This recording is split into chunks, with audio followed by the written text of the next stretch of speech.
Hello everyone. Our topic for today is learning to spell developmentally. There's an example of developmental spelling up on that screen, and it should make perfect sense to you by the time we talk about this topic. It's one of my favorite topics. It's very interesting. Okay, just like any other aspect of language, whether that be syntax or semantics or phonological development, spelling is also developmental. It follows the same developmental principles as speech, as we'll see. It develops simultaneously with speech and language for children with frequent literacy opportunities.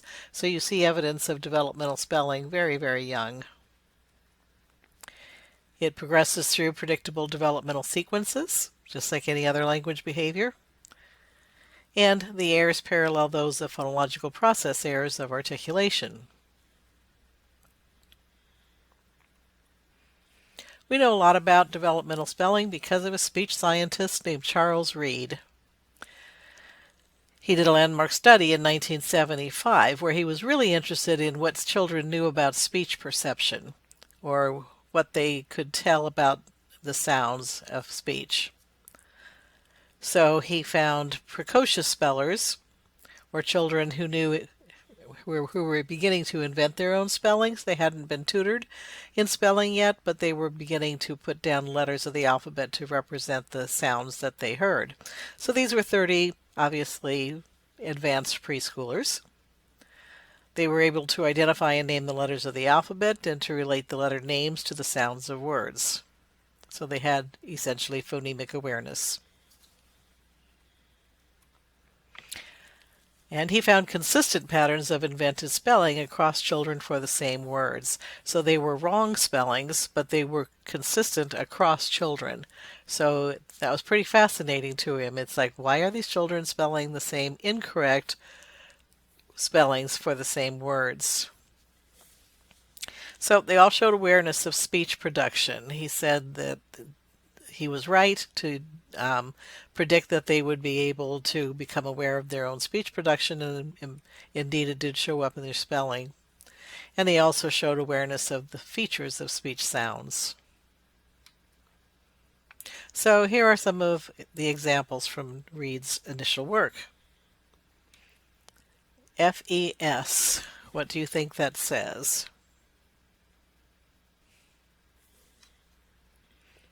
The intended word was fish.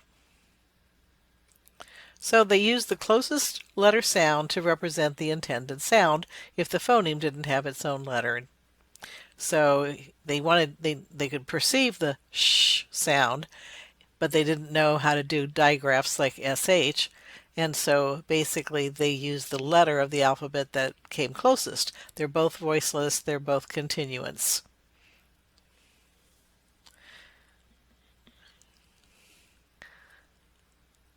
Said vowels were consistent with speech production as he predicted they would be.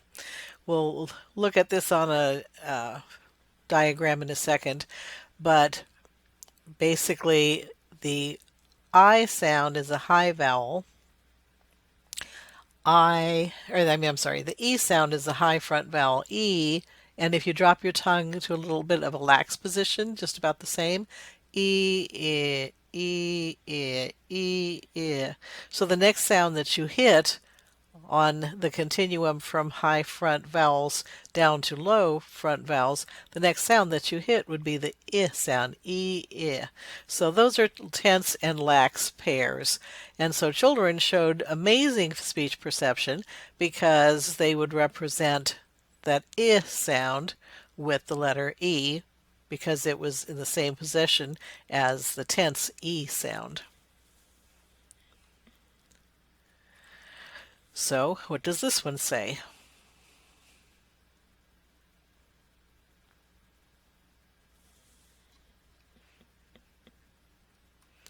It says fell. The long vowel A and the short vowel E are similar to each other in terms of speech production. So they are tense and lax pairs.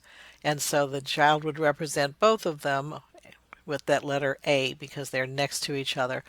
They're both front mid vowels. A being the tense version and being the lax version. And what he also noticed from the spelling of those words is that if the sound was prolonged in speech, they also showed that they could perceive that prolongation by using double letters to represent that continuant feature. So fall and fell is not fall, fell. It's got sort of a continuous nature to the sound, and they represented that by doubling the letters. So this was not one speller, this was many of his 30 spellers who would spell the word fell as F-A-L-L. Okay, so what is this word? Some of you are saying laughed, but that's incorrect. This one is left, because remember the A sound either says A or it says eh.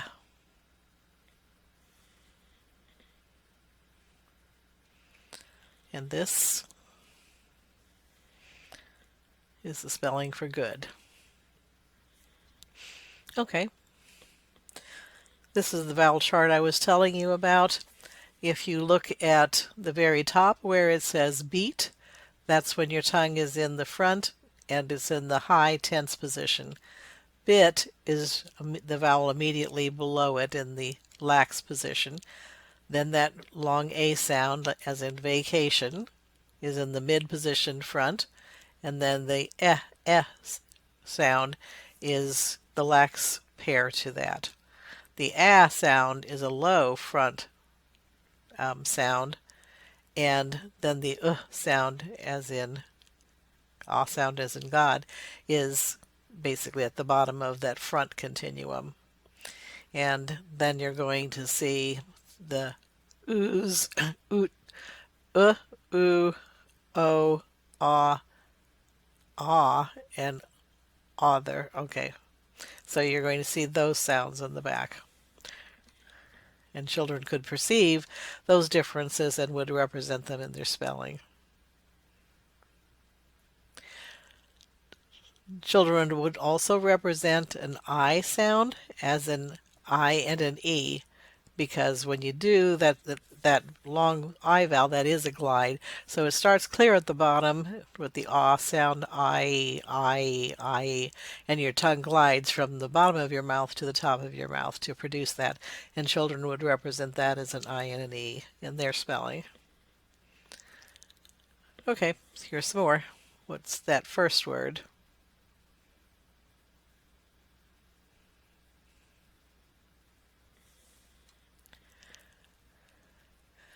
That one is ashtray.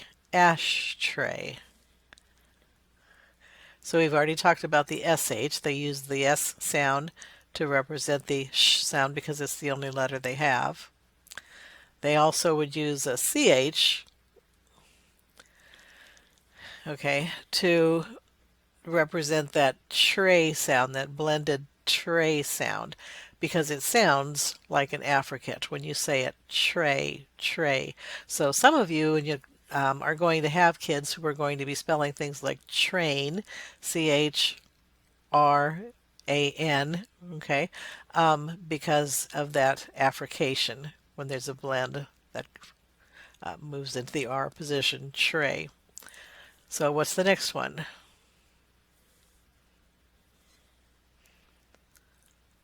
That one is troubles. The next one,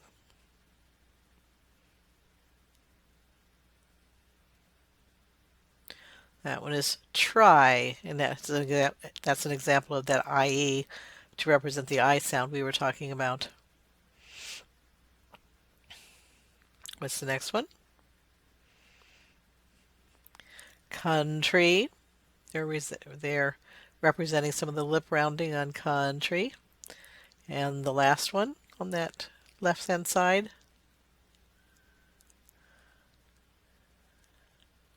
dragon. Dragon. So that's an example of a DR blend being perceived to be an affricate. Okay, over on the right, What's the first sound that first word that you're decoding? LADR. Remember what we know about A sounds. That one is letter. And what is the bottom one? Little. Medial T sounds like a soft D, and children represent this perception with voicing. And they changed it to a D compared to conventional spelling that uses a T.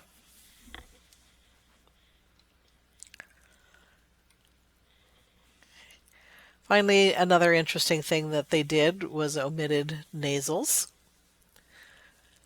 So they perceive that the vowel has the nasalization.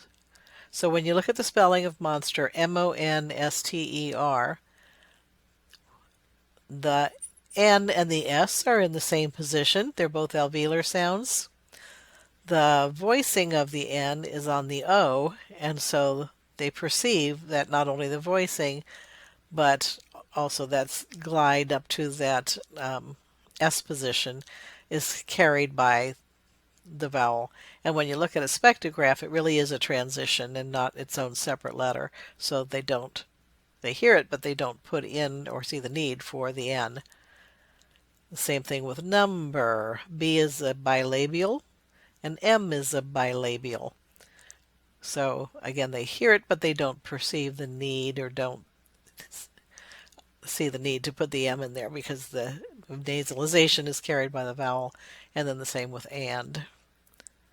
N is an alveolar and D is an alveolar.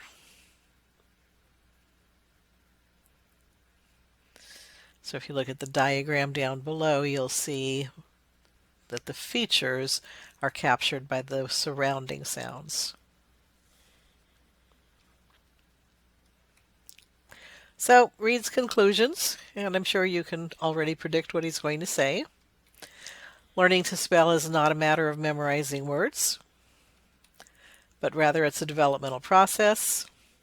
Results in greater understanding of English spelling than simple relationships between speech sounds and their graphic representations. So basically, he taught us that children are doing so much more than memorizing spelling when they spell. And he started a whole field called developmental spelling. So it got picked up by teachers, it got picked up by linguists, it got picked up by speech pathologists.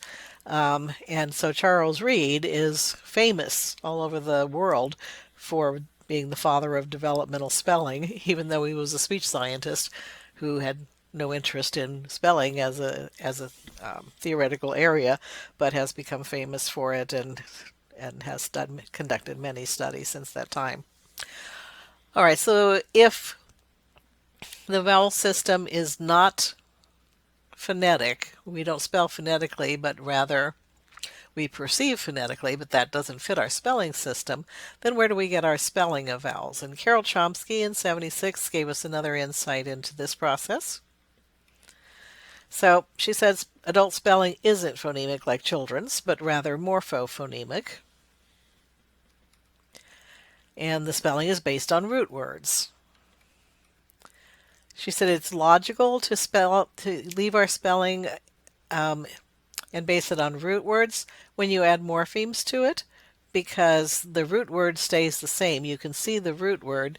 So if I have independent and I put independence, okay, then you basically should leave the word independent intact, and then you can see you can basically find the root word and then add the and then add the morpheme to it. So you're reading for meaning faster, and your speech will take care of the pronunciation shifts. And it's also not influenced by dialect. If we spelled phonemically, then everybody would have to have their own spelling according to your dialect and what you hear. But by making it conventional and spelling it on root words and morphemes, then it basically can be used by everybody. So here are some examples. She said, why do we put a and a together? And basically, instead of a and a. And she basically said because it's like root words like sane and then they shift to sanity. Sane, sanity. Nation, long A, national, short A. Grade, long A, gradual, short A. Donate, long A, donation. Whoops, well that one doesn't work. Okay, so when we look at the shift in most of them, then you're basically going to have that shift from long A to short A when you add morphemes to it.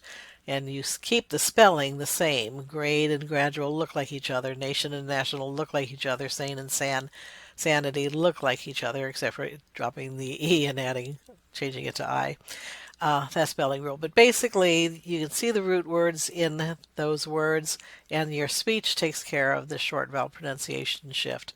Extreme, extremity, please, pleasant, heal, health, succeed, success. Eh, eh. And then the I to I, child, children, crime, criminal, final, finish, diner, dinner. Same with O's and U's. So that's where we make our pairings as adult spellers as opposed to speech perception. Chomsky also talked about consonant changes. So this is what I was trying to relate earlier. We have donate that ends with a T, and we have donation that has a sh sound, but we leave it a T. We don't have DONASHIUN. We have this morpheme TION. So basically we leave the original donate and then we add that ION ending. Relate, relation. And over on the right we also have that T to CH. So we have that affrication that occurs when you add that shun. Question. And so basically you leave that T in place and add the ION. Natal, nature, but you hear that sh sound when you say it, but you leave the spelling as a T. And then we also see the hard and soft C. This one always fascinated me. You have the critic with a K, the hard K sound, but when you put a morpheme on it, it becomes criticize. Practice, practical. And I like the bottom one. Medic, medical. Medicine, medicinal. So you're shifting all over the place depending on which derivational morpheme you're putting on the end of the word. And then the produce and production. So the produce in the C in produce is the S sound. Remember baby C? You can have, she doesn't have any sound of her own. She has to borrow an S or a K from her friends. Well, in the root word produce, that C is producing the S sound. In production, now the C is producing the K sound, and then you add the shun ending. Deduce, deduction. And you also see that long to short vowel shift occurring there too. And then finally grade, gradual, reside, residual.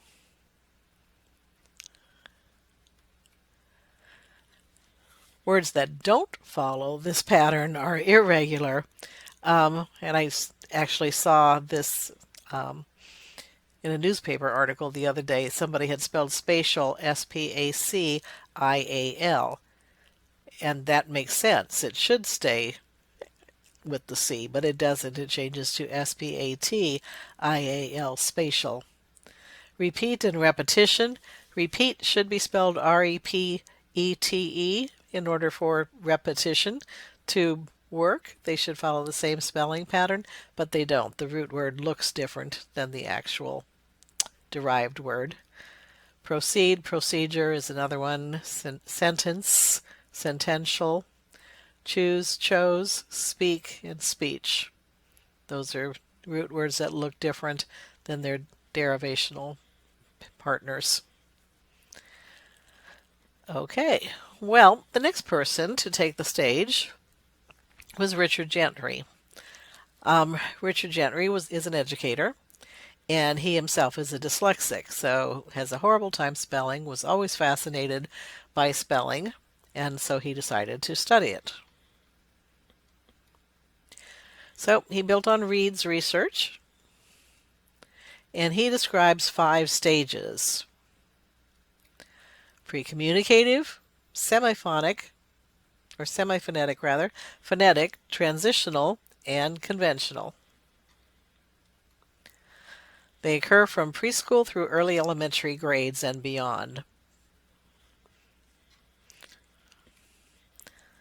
They change from one spelling stage to the next as a gradual process, and children can be at more than one stage for different words at the same time. So, as the child's spelling matures, they can be conventional for many of the words, transitional for others, phonetic for some, and might even be semiphonetic for a few others.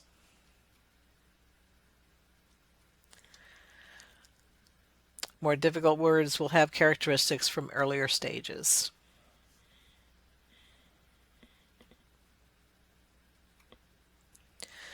Now, he took the pre-communicative stage and broke it into 5 substages. So he's starting with itty bitties. So he's saying the first writing system that children attempt is scribbling. Then they do pre-writing experimentation. Then they do pre-phonemic, early phonemic, and letter name spelling. And they, again, might have examples of more than one stage in the same piece of writing. So these stages emerge early. You see them very much in kindergartners, especially at the beginning of the year.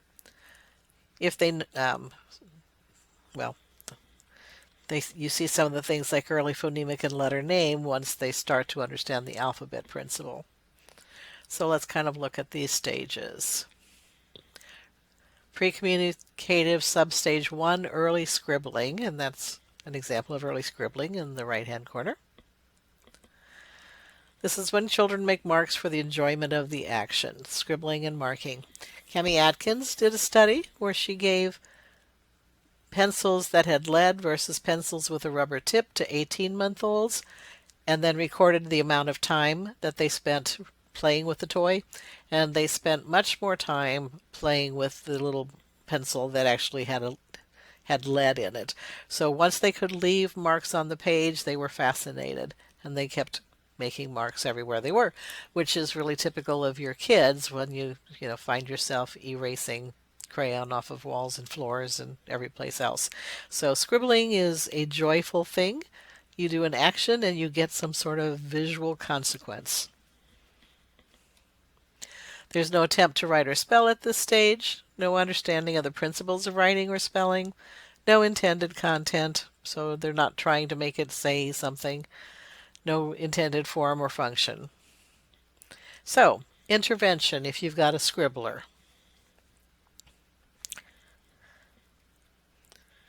A child with a developmental delay may still be at the scribbling stage. Laura Delrose did some research on developmental spelling with Down syndrome children a few years ago, and many of the older kids were still at this stage of scribbling. So you point to the parts of the scribble that look like a letter, and they say, "Oh, look, you made a letter O." You just find places within the scribbling where you can see the shape of a letter, and then you take another crayon or another marker and you make the letter O and talk to them about how you made the letter O. I always pull out my phonic faces and say, "Look, it looks like his mouth. Aww." So you can find another place and find a letter A, or you can find a letter I, and again, just draw over their own marker to give them the idea that they are writing.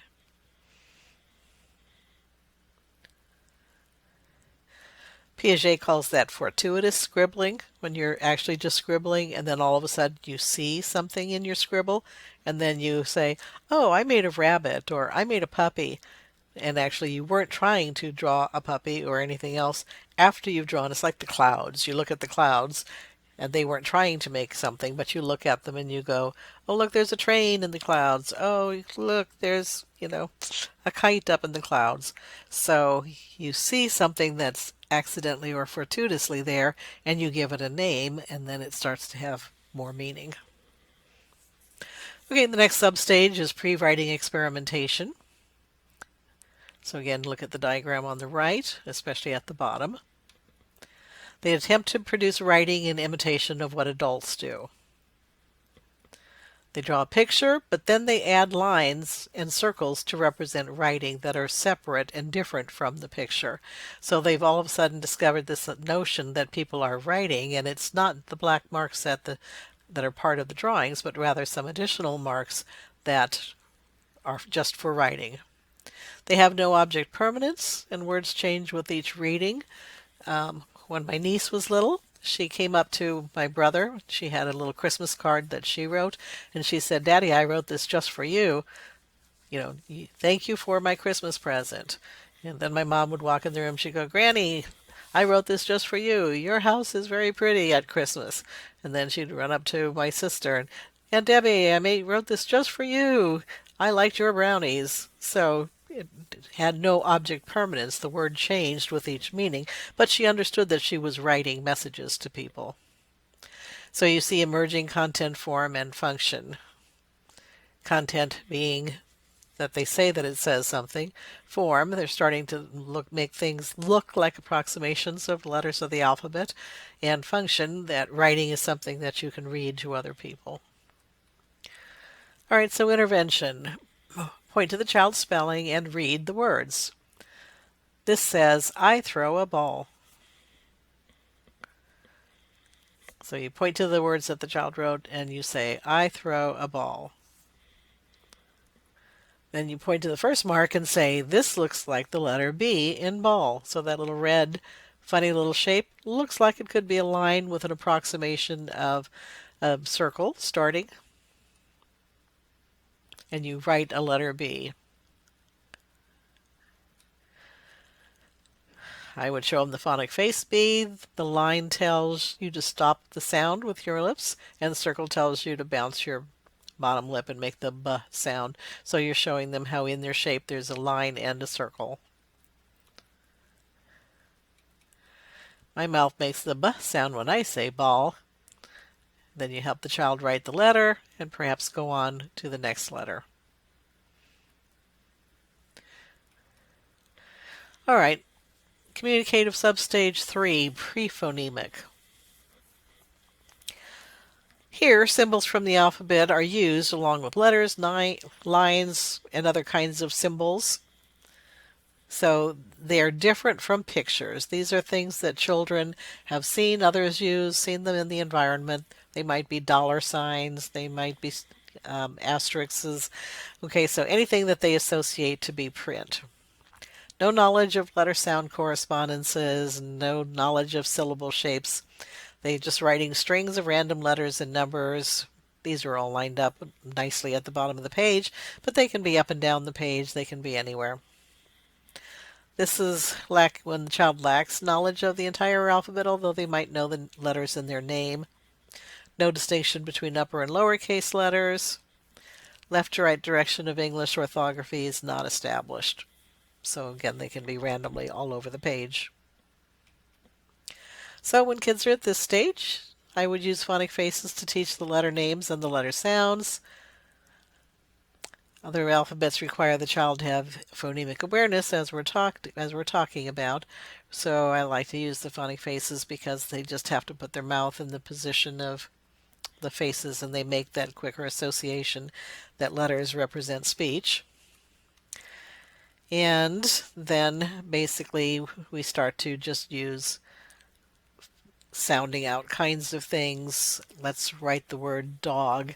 What sound do you hear first? Which of these 3 letters would you choose? I would put a D and a P and an S out there and, basically say, does this say dog? Duh. Does this say dog? Pa. Does this say dog? Sog. Okay. So anyway, just a lot of that play with isolating and hearing the first sounds and then the middle sounds and ending sounds. Okay, pre-communicative substage 4, early phonemic. Phonemic principle is applied to initial letters, phonetic positions. So basically, the children are themselves picking out letters that represent initial sounds. They're also attempting to capture syllable shape. So rather than just a lot of letters that are just randomly applied, they'll put a lot of letters for long words and they'll put a few letters for short words. What's fascinating about that, it's true unless the word semantically suggests long or short. So if they were going to spell the word, I don't know, chip, then they would have three or four letters because it's a relatively short word. On the other hand, if they were going to spell the word train, then they might use lots of letters, even though it's just the same ch, ain. So four sounds, one of them sounds like an affricate. They would write that with lots and lots of letters because trains have lots of cars. Trains themselves are long things, so they can't quite break away from the meaning and just get down to the form early on in development. Some children attend more to sounds, others to whole word shapes. Beginning letters might be followed by random letters, or they might have the right beginning letter and the right last sound or last letter, but not the middle. So here's an example. Can you read that? That was an attempt to say Goldilocks, and you can see the beginning phoneme, and then a bunch of relative medium number of letters to represent the word. Sat on baby, so they used a B for each syllable. If you remember our discussion about alphabet letters and learning those kinds of things, the baby, the word B is in there and it sounds like the second syllable. Bears, chair. And you should understand where that T comes from. So when there is an affricate, they used a deaffrication and produced it with a T. All right, so if you got early phonemic spellers, you're going to typically have limited sound symbol association. They're going to be representing the strongest sounds with a single letter. If you look at this little guy's letter, he starts out going my, MTR, mother, EID, and I. All right.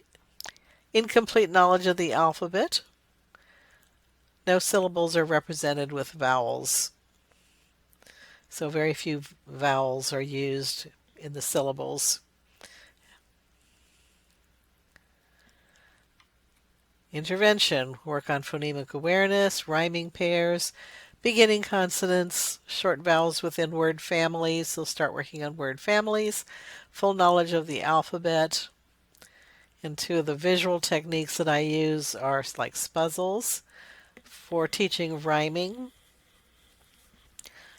When you've got the at family, words that rhyme, like cat and hat, and that, which would be a finger pointing in that direction, those would all make meaningful puzzles when you put them together, as opposed to the air family, bear and pear and tear, etc., where if it's bear and or if it's the b and air, it does say bear, or if it was the p and air, it does say pear, but p a makes no word at all, and h and air makes no word at all.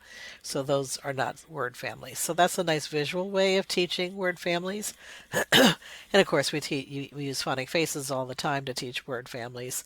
So we've got at, and then I could add, change out the letters to be p's, p, at, s, at, k, at. There's cat, pat, mat.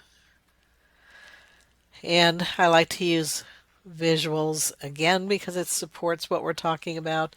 The first sound is the train engine. The middle sound is the car. The last sound is the caboose.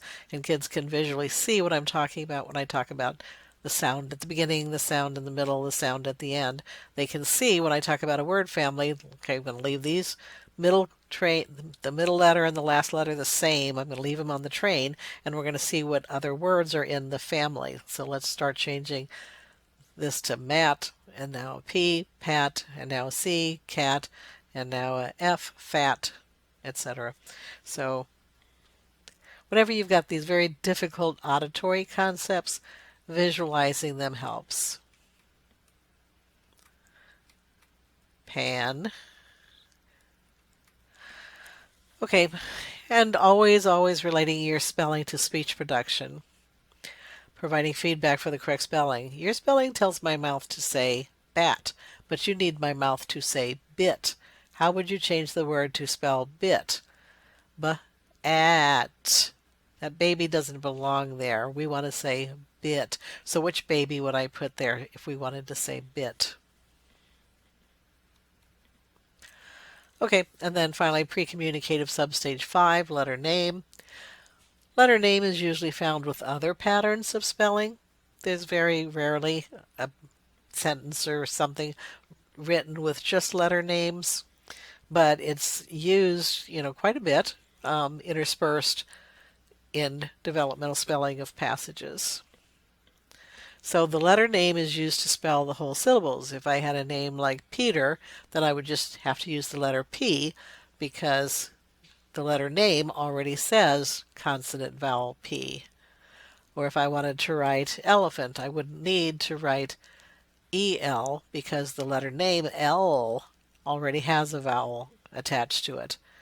So in a polysyllabic word, one or more of the syllables might be spelled with the letter name, while the rest of it is spelled more fully in a phonetic attempt.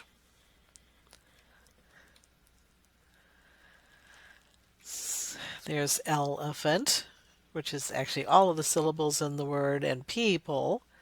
All of the syllables in the word are spelled with letter names, or maybe a syllable within a word. Capable. So the first syllable K is spelled with a K. Pibble. Repeat.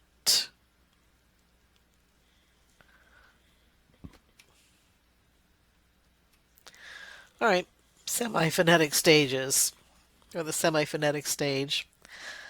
The semiphonetic stage makes a big jump, um, and it's one of the most interesting types of spelling pattern that you're going to see. You can see it in high schoolers, you can see it in middle schoolers, so this is not something that goes away early in development. Although you see more and more of the spellings as the child gains spelling competence, turning into higher level spellings. So what is semiphonetic spelling? Well, it's incomplete syllable or phonemic representation. So the child is attempting to spell syllables, and they are trying to phonemically spell all of the words, but they're still doing simplifications. The simplifications are very similar to what you see in articulation, and so they can be described according to phonological process errors. So phonological processes are seen like deaffrication or affrication or devoicing or metathesis or assimilation. Any of the processes that you see in spelling or in articulation, you're going to see them in developmental spelling at the semiphonetic stage. Some of these processes affect syllable structure just as they do in speech. So advice, what the children are going to drop is the weak syllable, so you're going to get weak syllable deletion. So it's not always the first syllable or the last syllable or the middle syllable, it's always the weak syllable. Some processes affect the phonemic representation. So this is an example where they're using the S continuant for the ch affricant. So we're going to get deaffrication. This is some data from a study Paul Hoffman and I did years ago. We gave the same spelling test to children across a wide age range, and they went until they missed 10 in a row in their spelling. And then we analyzed those errors, and some of them near the upper end of that 10, so the last 5 or 6 words, usually had phonological process errors. So we have stopping. Dress was spelled D-I-T, D-E-S-T, and then we see that affrication G-I-S-T, J-I-S-T. For the word go, they would put T's or D's at the end of the word. And again, it's like they're trying to listen to the word go, and as they're listening, the word stops, and they end up just putting a stop on there to end the word. Okay, and assimilation. So using sounds from earlier in the word to capture the syllable shape. So this child, an older child, was attempting advice, and they put advive. So they captured the syllable shape, but not all the phonemics with doubling that V. And there's a similar one, advide. So they got the D from the earlier part of the spelling. Kitchen, they assimilated that N, kinnin, or chitchin. We've talked a lot about affrication and deaffrication, so you see it on dress, guess, deaffrication, gr, kitchen, kitchen, kitten. 40, 40 of voicing and devoicing. So again, it's hard to hear in the syllable. That's really a transition. 40, 40. So is it voiced from the R or is it unvoiced? Kigin, kidjin. So devoicing errors. All right. So what do we do? This is really fun to work with kids because you just keep giving them feedback on what their spelling is telling your mouth to do. You're telling my mouth to say dit instead of dress. So let's look at the train. You put D-I-T and my mouth goes d-it, dit. But it's supposed to say dress. So let's start with the end of the word and see if you can come up with something that'll tell my mouth to make the right sound. Instead of dit, we want dress. So how would you change the last letter to make my mouth go dress at the end of the word? And whatever the child picks, you put it there on the end of the train, and then you tell, and now you've told my mouth to say this. So if they would have said, I don't know, Z, then you would have told my mouth to say drez, drez. That's not quite right either. So anyway, eventually, if you just keep saying, now that tells my mouth to say this, they'll come up with the correct phoneme. Or you can narrow it to 2 or 3. Did you tell? Let's listen to the end of the word. Are you going to put a S? Are you going to put an L? Or are you going to put a Z?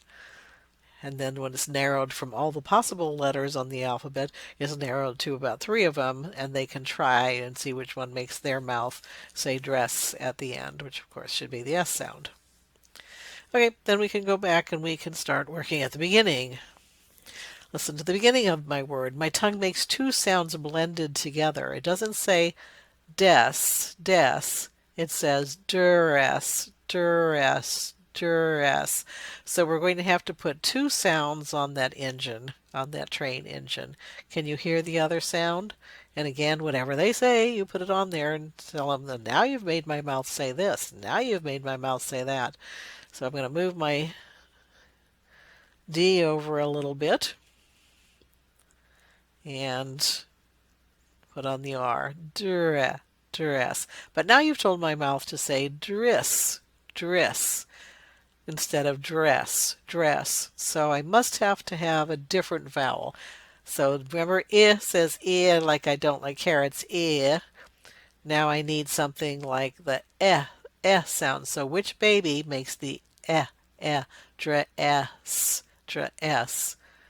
And if they can't hear it, you give them a choice of 2. Is it the or is it the sound? And you just keep giving it. If they pick the U, then you go, now your mouth telling my mouth to say dress. So let's think about another vowel that's going to make my mouth say dress. Okay, so that kind of feedback where the child is given a problem to solve and you keep giving him feedback on it has to do with your mouth. You have to get my mouth to say the words that are in this word. Okay, here's examples of syllabic simplifications. So these shorten the syllables or change the sequence of the sounds and the syllables. Weak syllable deletion. Like I said, it's always the weak syllable that's deleted. Epenthesis is when you add a schwa in there that doesn't belong, like durs, duress for dress, fority, planet. And usually that's happening when kids are trying to figure out sort of a cluster of sounds together and they're slowing their speech down. Dress, duress, dur, dur, and it turns into an sound. Or for a T. And so they basically hear that schwa as they're slowing it down and trying to figure out the syllable shapes. Cluster reduction. So, not surprisingly, if there's a cluster, they're going to reduce it to fewer of the sounds. Metathesis, where you're basically using sounds earlier, switching the sounds.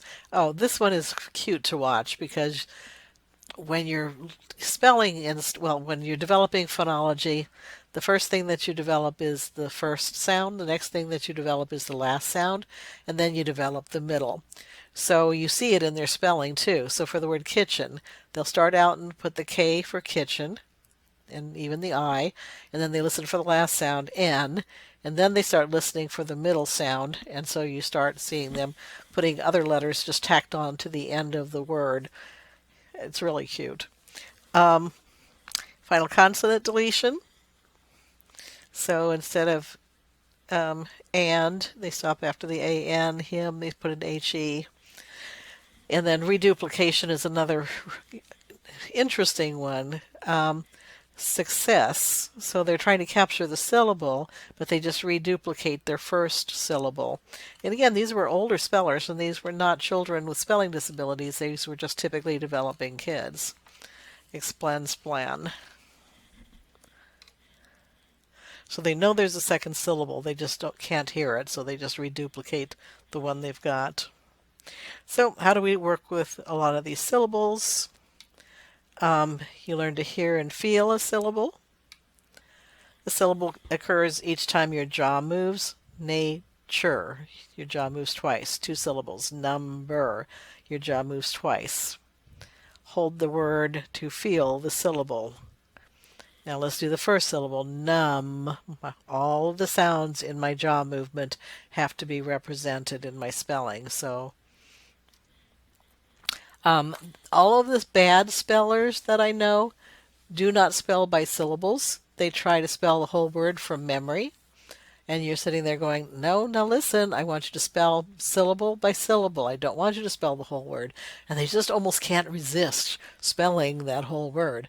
But you slow them down. Let's do the first syllable. Now let's do the second syllable.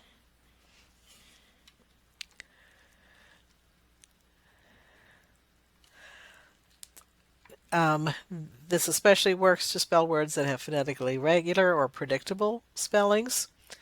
And then you just have to teach words that have irregular spellings. Other examples of process errors.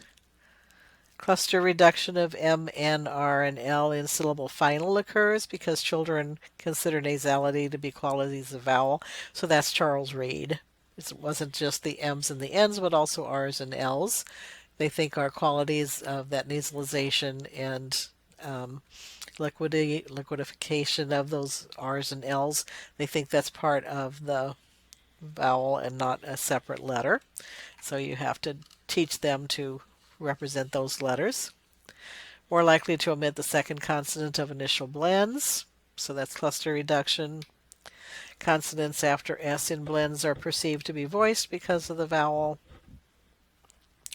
So sky with a k, unvoiced K, they're likely to voice it S-G-I-E. And remember, the I sound really starts low and goes high, I-E. So that's a perfectly logical spelling of the word sky because they're perceiving that consonant K to be voiced, in which case it's a G. Is perceived as a vowel, so no need to add it to the vowel. So basically for fur, they would just spell it FR because they perceive the R to have the sound in it. Brother. Letter names are used for sounds or syllables. So work is the letter Y. Work. Wire. Work. So Y sounds like the W sound. So they'll spell it YRK.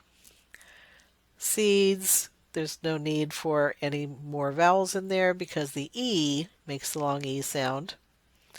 There's another L, F, ent. So L is the first syllable. F is the second. Fint or fit, elephant. And the N isn't needed because that's considered part of the vowel. Farmer. Okay, so those are examples of some of the things that we've talked about that we haven't looked at yet. And then devoicing of flaps is common. Duty, so they'll put do D.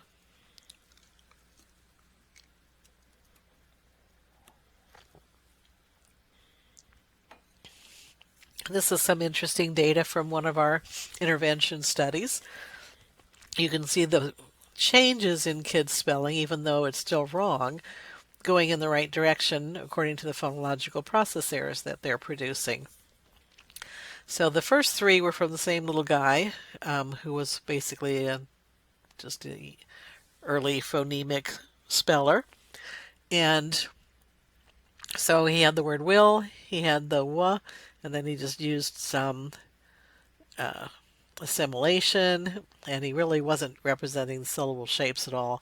Make, he was even further off, and cut, he heard the last sound and put it down first. Week 2, he did diminution, so basically just like we say blanky or drinky. Little kids do that. He did that in his spelling too. Make, he finally got to an early phonemic producing the M, and then the N is actually close to the position of the K in terms of speech production. And he still started out with T. And then by week 3, we're down to WOW, so he's got a syllable shape. And make and cut. He's finally starting to understand you can use the C for that k position, and he's starting to get that. And then we've got the W, and then the alveolar representation of the L by W making the N. And by the end, okay, 5th week he went back to the WOW, and then the 6th week we actually have a nice phonetic representation. So all of the letter sounds are there. Remember, the I is going to have the S sound. So this is a completely phonetic spelling. So we went from, early pre-phonemic into a phonetic spelling. This one went from no attempt to phonetically represent the word to having it completely phonetically represented, and cut was actually spelled correctly by the end.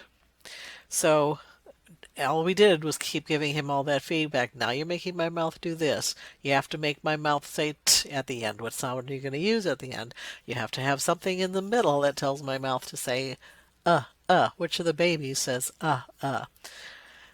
Okay, so they weren't taught these words. They were just, whenever we were writing, they were given feedback on what their spelling told our mouth to do. And those are the changes that resulted week by week. So these are some of the older kids, and you can see, again, a lot of the phonological process kinds of things that it's not the correct spelling yet, but it's phonetically represented at that point in time.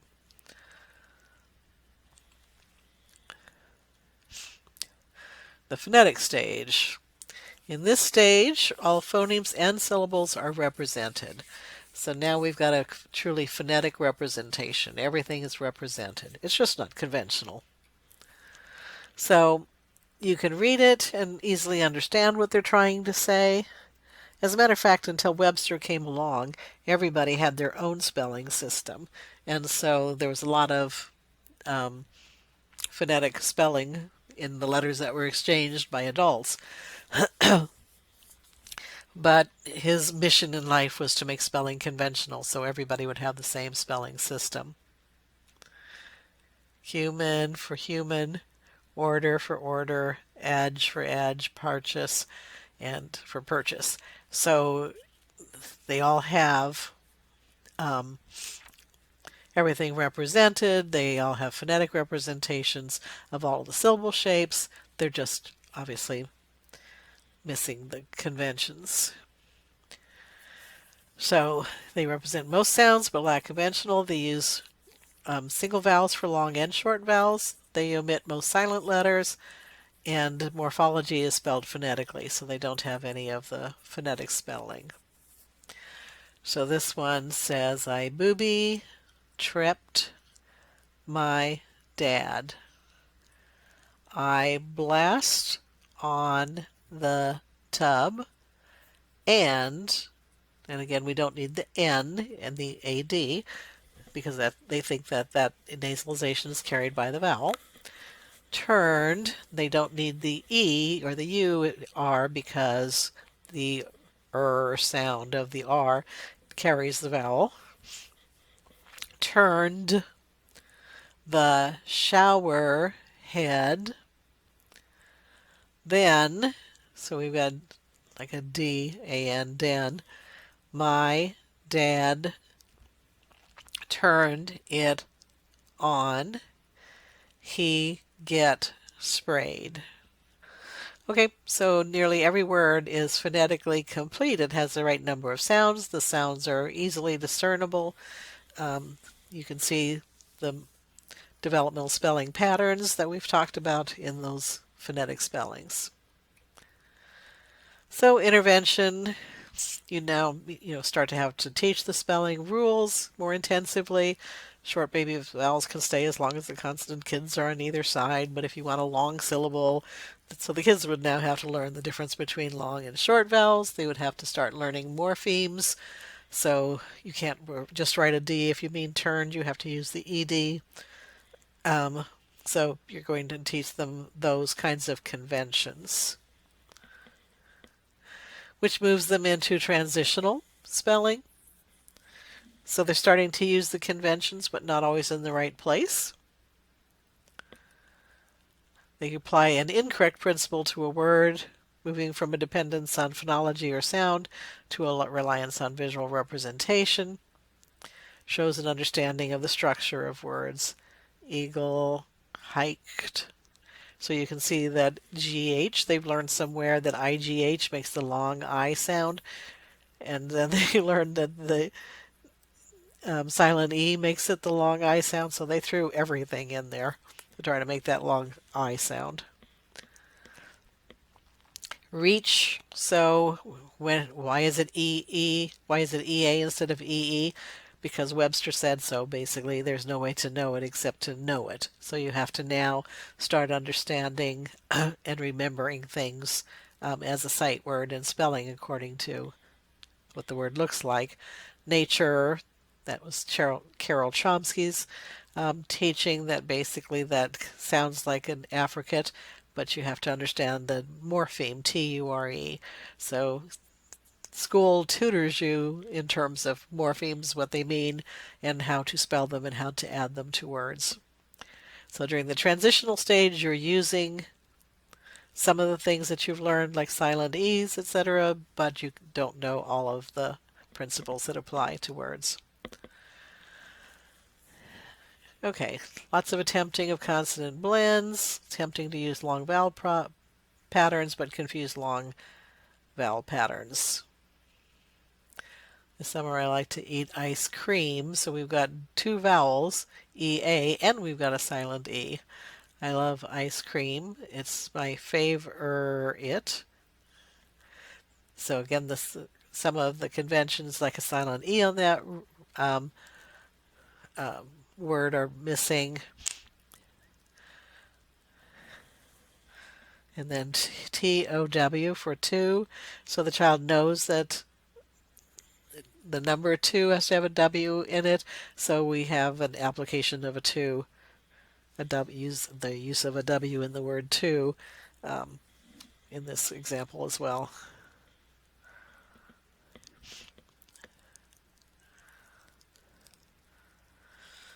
Okay.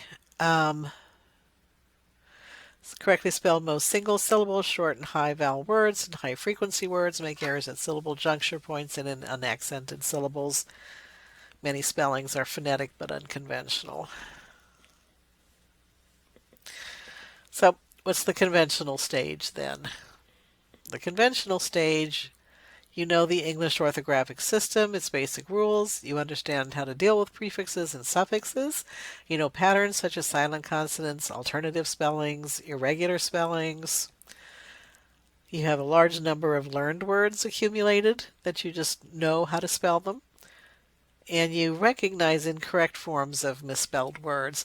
So this still happens to us as adults. We write a word that we maybe have never tried to spell before, but we've read it a million times, and we sit there going, that doesn't look right. I need to look up the dictionary. Or you say to somebody, is this how you spell this word? And you spell it, and then they give you feedback. And once you see the correct spelling, you go, oh, yeah, that's it. So basically, you recognize the incorrect form of a misspelled word. You're not quite sure how to change it to make it correctly without looking at a resource.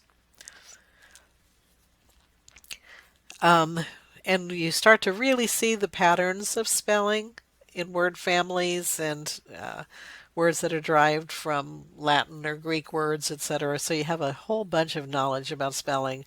And so when you do try to spell a new word, you pretty much have a lot of strategies that you can use, and you know the words that are exceptions to the rules, like spatial.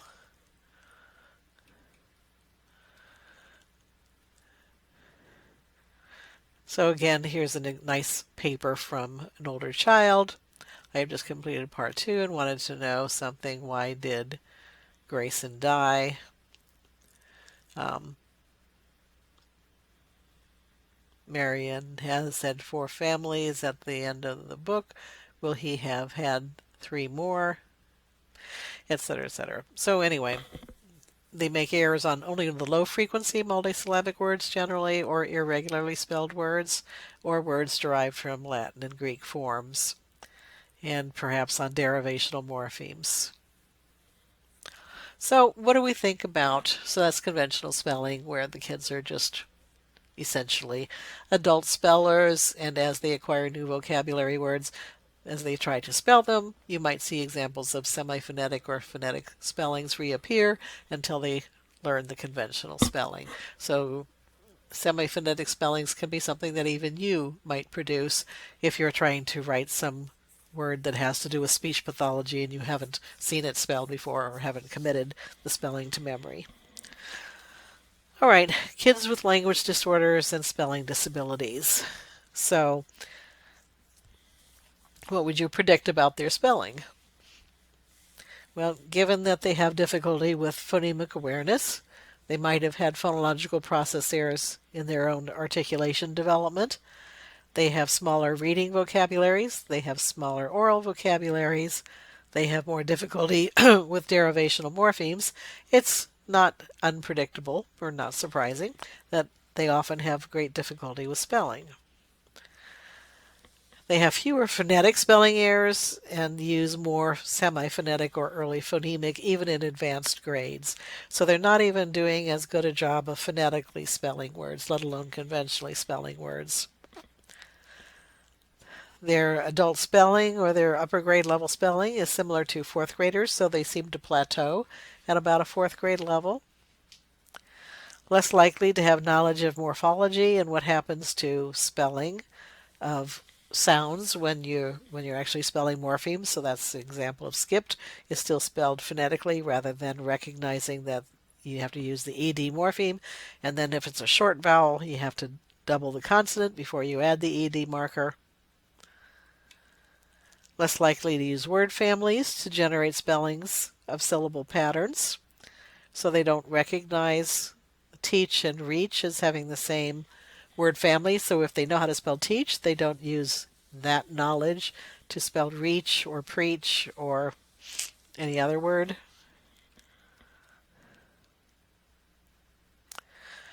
The three sources of English orthography that have to be coordinated. The first one is the alphabet.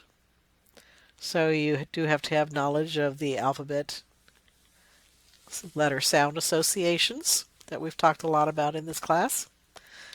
The second one is the word patterns that guide the grouping of letters. We've talked about those over and over again in word recognition, in our constellation hierarchy for word recognition, and finally the meaning or the morphology,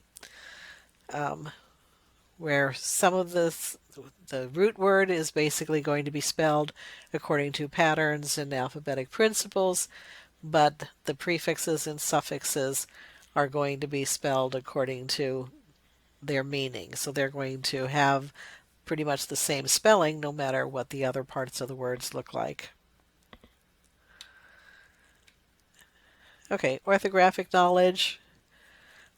Orthography is basically spelling. So what is your spelling knowledge? Transforming speech into print, sound symbol correspondences, difficulties marked by letter sound confusion and illegal substitution, CAS for catch.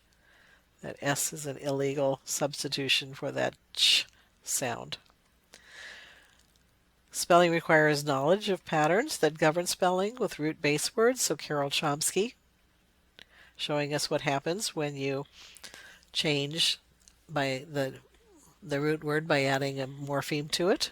So all of these things are difficulties that disordered and dyslexic kids have.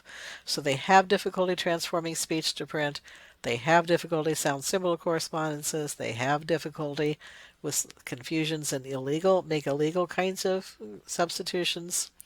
They don't have the spelling patterns for root words and transfer and morphology. They even have difficulties with phonetically possible spellings. They'll come up with spellings that aren't even phonetically regular, so they don't, do a very good job of even phonetically spelling.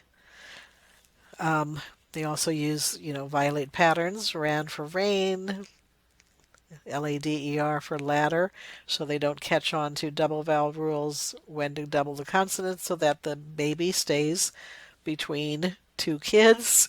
So they don't understand those kinds of rules, so they're going to have later instead of ladder because they don't know that each syllable is going to need the consonant. Spelling requires positional constraints called orthotactics on spelling patterns. So you can put some letter sounds together, but you can't put other letter sounds together. So you can't say a T and a Q in English. We don't have any words, but you can put an S and a Q. Squash, but you can't have a T and a Q. So some of their difficulties show these orthotactic constraint violations. Say CHOP for chop. So they're hearing the affrication of it, or the alveolar position. Chop, chop. And then cake, CACKE for cake. CK is only used for short vowels. So if we have things like, now I can't think of any of them. Well, duck is an example, DUCK, luck, any of those words. The CK is only used for short vowels, not for long vowels. Language disordered kids decoding words. Okay. This last section is just reminders of the rules that you need to help kids to either decode or to spell words. When you're decoding a word, one of the first things I teach kids to do is to find any of the morphemes.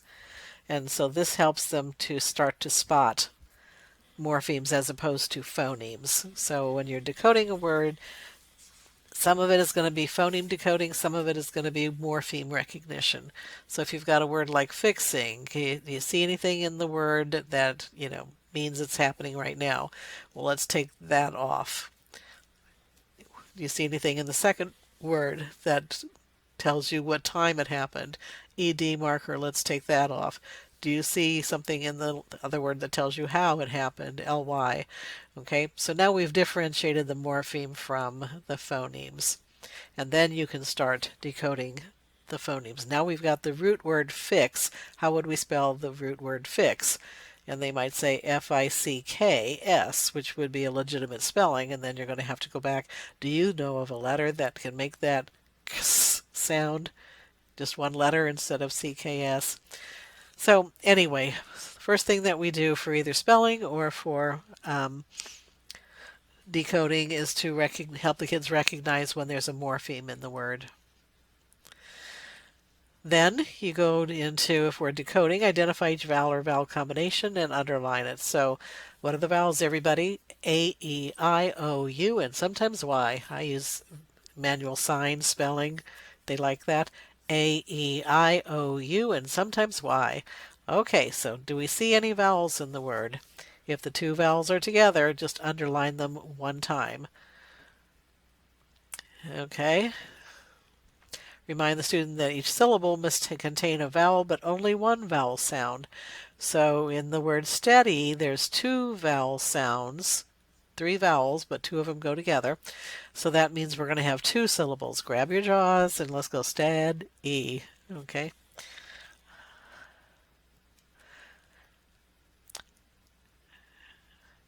Remind kids which vowels can combine in order to find a vowel group. I and A is not a vowel group, so that means it counts as an extra vowel. P and no has three syllables because I and A is not a vowel group, like A and I or E and A or O and I or O and U. So there aren't that many vowel combinations that are not legal, but that's in a single syllable. But PIA is one of them, so that means there's going to be a vowel separation right there. Grab your jaw, move it one time for each vowel or vowel group. I make a neutral sound, ma, ma, ma. I see three vowels, and so that means there's going to be three syllables, ma, ma, ma. Draw slashes between the syllables. Have the children help you decide where those slashes go. If there are two consonants together, put them in different classrooms. Little, under, contain. Two consonants, those are both kids. The kids talk to each other. Teacher moves them apart. And that helps you see the syllables right away. Little, under. The N and the U, two kids, they could be talking to each other, move them apart. Contain, the N and the T, two kids, move them apart. And then you can see what vowels are left and what position they hold in the syllables. Don't chop one of the kids in half. If you've got something like a CH or a TH, that's a kid. He's got his own phonic face. You can't chop a kid in half. So they have to stay together. Good friends like TWCK also stay together most of the time. So some of those blends like tw and CK, which is only found in short vowel words, okay, those stay together. If silent E, Mr. E is next to an L at the end of a word, he invites another friend to go with them into a syllable, but no babies. That's that TLE, BLE, GLE, that consonant LE syllable that it has its own syllable shape. So he invites another friend to go with them in their syllable. An alliance. Apply phonic rules using phonic face cards. Have the student pronounce each syllable. Instruct the student how to feel his jaw drop as he produces each syllable. Have him say the word syllable by syllable until he can pronounce it. And we'll do the opposite for spelling. Make sure that you put in the letters so that when my jaw follows your spelling, it says the correct sounds in the syllable. Have the student move his jaw progressively faster until he blends the syllables together. Add any suffixes that were chopped off in step one. Strategy, strategy, strategy, strategy. So you stretch the sounds so that they start to become connected instead of G. Strategy, strategy, strategy, strategy. If the student exhibits difficulty blending the syllables, refer back to the context that the word was taken from. By doing this, you start the whole constellation activating again. So, to give an example here, that strategy didn't work very well. The word you want has to mean a plan or a technique. It needs to fit the strategy. So I'm going to point to the word. I'm going to say that strategy didn't work very well. What word is it? It's got to fit those letters. It's got to sound like strategy and has to mean a plan or a technique. So look at the word. What do you think it is? And so you're using context to get the screaming demon, the models where here's these possible words, and you're trying to use the uh, context as a scaffold to help the child retrieve the correct word. If the student still exhibits difficulty producing the target word, then give him a binary choice while referring back to the context of the word. Are you saying Saturday or are you saying strategy? Which one means a plan, Saturday or strategy? Am I saying category or strategy? Or feel your mouth. Are you saying strategy or category? Okay. Another thing that's important to spelling is semantic knowledge, because there are a lot of things like homophones in our language, or homonyms. They sound the same. Spelling requires letters of the effective spelling on word meaning and vice versa, like homophones or homonyms. So these are words that are different in meaning, but they sound the same. Bear versus bear, one versus one, which versus which. Where do you, for which word do you spell one, W-O-N, versus O-N-E? This was what I did with Austin, my dyslexic grandson. So basically we would put words on different pictures. So, are you aware, the A-R-E word, so A-R-E-R, are you aware, A-R-E, that the hare, over here, with the bare tail, started to stare at the rare mare whose nares began to flare and blared, "Do I dare care to pay my fare to ride?" So what we basically did was take all of the words that were in that word family. Of course, it's not all of the words, but we took a lot of the words that were in that word family and we put them into one picture, and they all have the ARE. So, you know, um, he basically then would start touching the words. The hare started to stare and said, "Are you aware that the mare has nares that flare? She's a rare mare." The hare with the bare tail said, "I don't care if you dare to buy the fare." So basically, he would commit the words that had that same word family into that picture, so the meaning is there with the words as opposed to the AIR words. The boy in the chair said, "It's not fair that the pair blow my hair through the air beyond repair." So we would put the words that fit one spelling on one picture and the other spelling on the other picture. And I think I've talked about in class, when he's trying to figure out which spelling he wants, I can see his eyes go up and to the right as if there's a whiteboard or a picture in his head that he's trying to access to remember which spelling that he actually wants. So we had lots of those kinds of things. Finally, another important thing is morphological awareness. If you're going to be spelling words by phonemes versus morphemes and that they're different for both for decoding and for spelling, you have to recognize that morphemes are meaningful units and they're always spelled in some sort of relatively similar way across words. So you have to recognize those as the morphemes as being different than the root words.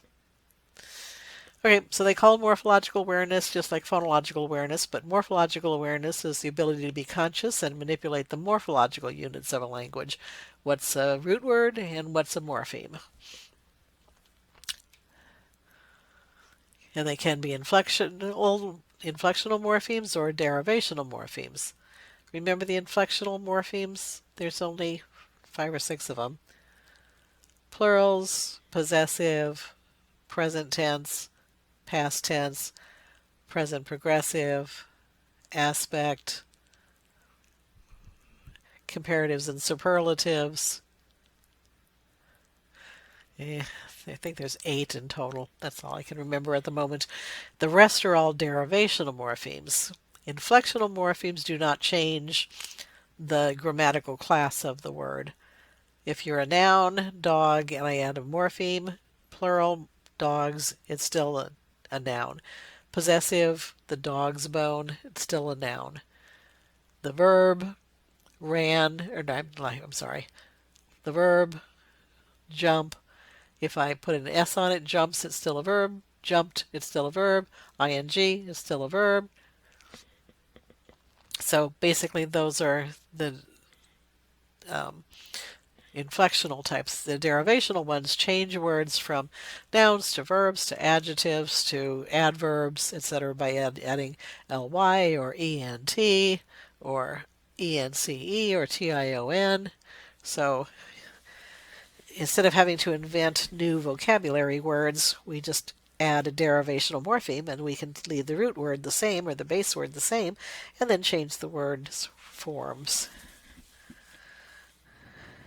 Satisfy, a verb, satisfaction, a noun, satisfactorily, an adverb.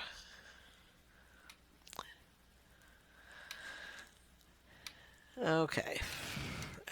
And I visualize those things for kids as well.